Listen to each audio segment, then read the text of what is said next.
नमस्कार दोस्तों, स्वागत है आपका हमारे YouTube चैनल यूपीपीसीएल क्रैकर्स के अंदर। इलेक्ट्रिकल मशीन्स के हमारा 4th लेक्चर है। इससे पहले हमने इलेक्ट्रिकल मशीन में परमेबिलिटी पढ़ी थी। आज हम पढ़ेंगे टाइप ऑफ मैग्नेटिक मटेरियल्स और उसमें हम पढ़ेंगे सबसे इंपॉर्टेंट जो 3 मटेरियल्स होते हैं, डायामैग्नेटिक मटेरियल, पैरामैग्नेटिक मटेरियल और फेरोमैग्नेटिक मटेरियल। क्योंकि डायामैग्नेटिक, पैरामैग्नेटिक और फेरोमैग्नेटिक अगर आपको क्लियर हो गए तो इलेक्ट्रिकल मशीन की जो कोर डिजाइनिंग होती है वो आपको समझने में बहुत इजी रहेगी। जैसे ट्रांसफॉर्मर में भी इन मटेरियल्स का जिक्र होता है, किसी भी मशीन में जिक्र होता है। तो आज हम पढ़ेंगे डायामैग्नेटिक मटेरियल। ऊपर लिख देता हूं मशीन्स बेसिक्स। ठीक है, मशीन बेसिक्स चल रहे हैं अभी हमारे। फिर जब मशीन बेसिक्स खत्म हो जाएंगे फिर कोर मशीन स्टार्ट होगी, ठीक है, जिसमें हम ट्रांसफॉर्मर पढ़ेंगे। तो सबसे पहले मशीन बेसिक में डायामैग्नेटिक मटेरियल। ठीक है, अब ध्यान से देखिए, डायामैग्नेटिक मटेरियल के बारे में जितनी इंफॉर्मेशन मैंने लिखवाई है ना या लिखवाने जा रहा हूं, इतने को भी अपने कॉपी में नोट कर लोगे ना, एक भी क्वेश्चन डायामैग्नेटिक मटेरियल का कभी गलत नहीं होएगा आपका। ठीक है, पहले समझिए, diamagnetic materials which are repelled by the magnet is called diamagnetic material. यानी कि वो मटेरियल जो मैग्नेट से रिपेल होते हो, यानी कि अगर जिस मटेरियल को किसी मैग्नेट के सामने ला दिया जाए और मैग्नेट उसे रिपेल करे, यानी मैग्नेट उसे अपने अंदर अपनी आगोश में ना ले सके, ठीक है, तो उसे बोलते हैं डायामैग्नेटिक मटेरियल। ठीक है, their permeability is less than 1। ठीक है, इनकी जो परमेबिलिटी होती है, बेसिकली इनकी जो परमेबिलिटी होती है वो लेस देन 1 होती है डायामैग्नेटिक मटेरियल की। ये सबसे इंपॉर्टेंट है, लेस देन 1। परमेबिलिटी क्या होती है? लेस देन 1 होती है किसकी? डायामैग्नेटिक मटेरियल्स की। ठीक है, ये कभी अपने अंदर से ना मैग्नेटिज्म अलाउ नहीं करते। ठीक है, डायामैग्नेटिक मटेरियल्स। ठीक है, नेक्स्ट है, they are slightly magnetized when keep in a strong magnetic field. थोड़ा बहुत मैग्नेटिज्म इनमें आ जाता है जब कभी इनको स्ट्रॉन्ग मैग्नेटिक फील्ड में रखा जाता है। ठीक है, they are slightly magnetized when kept in a strong magnetic field and set in direction opposite to the direction of magnetic field। ये अपने आप को इस तरीके से सेट करते हैं कि जो डायरेक्शन ऑफ मैग्नेटिक फील्ड है उसके विरुद्ध, यानी उसके ऑपोजिट सेट करते हैं। ठीक है, इन डायामैग्नेटिक मटेरियल इन डायामैग्नेटिक मटेरियल ये लिखा है टू TWO2। ठीक है, यानी 2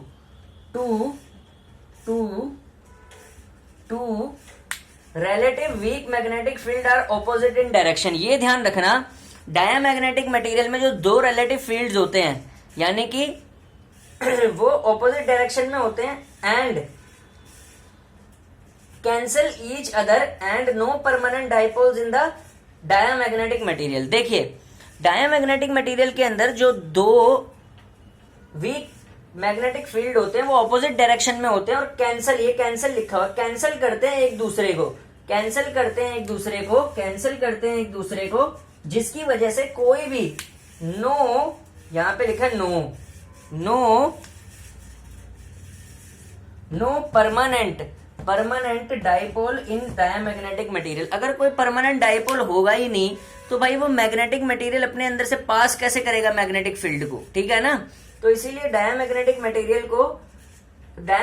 मटेरियल पुअर परमेबिलिटी के होते हैं, लेस देन 1। ठीक है ना, बहुत ही खराब मैग्नेटिक मटेरियल्स होते हैं। ठीक है, अब इसमें पॉइंट लिखो कि डायामैग्नेटिक मटेरियल जो होते हैं वो कौन कौन से होते हैं, ये कौन से होते हैं। ठीक है, कौन से मटेरियल डायामैग्नेटिक मटेरियल होते हैं, ये पूछा जाता है। ठीक है, ये पूछा जाता है पेपर में। तो कौन से होते हैं? ठीक है, कौन से होते हैं, ध्यान रखना भाई, पेपर में आता है ये क्वेश्चन। ठीक है, जिंक, मरकरी, लेड। ठीक है, जिंक, मरकरी, लेड, सल्फर,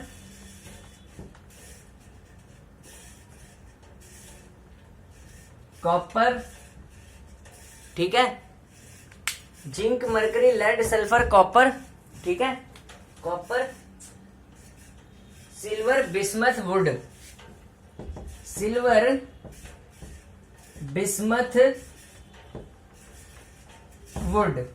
ठीक है, अब जरा इसको एक और एग्जांपल से समझते हैं।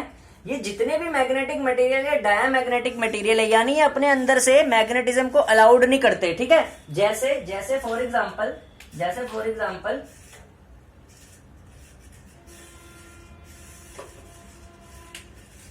ये हमारी कोई मैग्नेट है, ये हमारी कोई मैग्नेट है, ठीक है। इसके दो पोल है, नॉर्थ और साउथ, ठीक है। इसमें से भाई मैग्नेटिक फील्ड लाइंस निकल रही हैं, ठीक है। इसमें से क्या निकल रही हैं? मैग्नेटिक फील्ड लाइंस, ठीक है। अब इस मैग्नेट के पास मैं कॉपर को लेके आया, ये मान लो कॉपर का मटेरियल है, Cu लिख दिया मैंने, Cu लिख दिया, Cu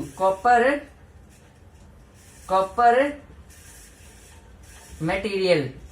इस कॉपर मटेरियल को जब मैं इस मैग्नेट के पास लेके जाऊंगा तो ये इसके पास आएगा ही नहीं, चिपकेगा ही नहीं। क्यों? क्योंकि भाई ये डायामैग्नेटिक है। ये क्या है? ये क्या है? डायामैग्नेटिक। क्यों?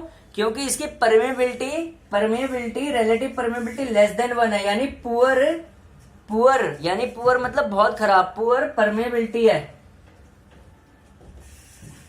ठीक है। अपने अंदर से मैग्नेटिक फील्ड अलाउ नहीं होने देता, ठीक है। चाहे मैं इसको यहां ले आऊं, चाहे मैं इसको इसके अंदर ले आऊं, मान लो मैं इसको खिसका के इसके अंदर ले आऊं, ये चिपकेगा ही नहीं। इसके फील्ड के अंदर भी ले आऊंगा तो चिपकेगा ही नहीं, इसीलिए इसको बोलते हैं डायामैग्नेटिक मटेरियल। और इनकी परमेबिलिटी कितनी होती है इन मटेरियल्स की? इनकी जैसे परमेबिलिटी कितनी होती है? इनकी परमेबिलिटी कितनी होती है? 0.9987 ऐसे होती है, लेस देन वन, ठीक है। तो होपफुली आपको डायामैग्नेटिक मटेरियल समझ आए होंगे। नेक्स्ट लेक्चर में हम पढ़ेंगे पैरामैग्नेटिक मटेरियल, फिर हम पढ़ेंगे फेरोमैग्नेटिक मटेरियल, फिर उसके बाद हमारे स्टार्ट होंगे principle, Faraday law of electromagnetic induction, सबसे इंपॉर्टेंट बाद में, ठीक है। Thank you.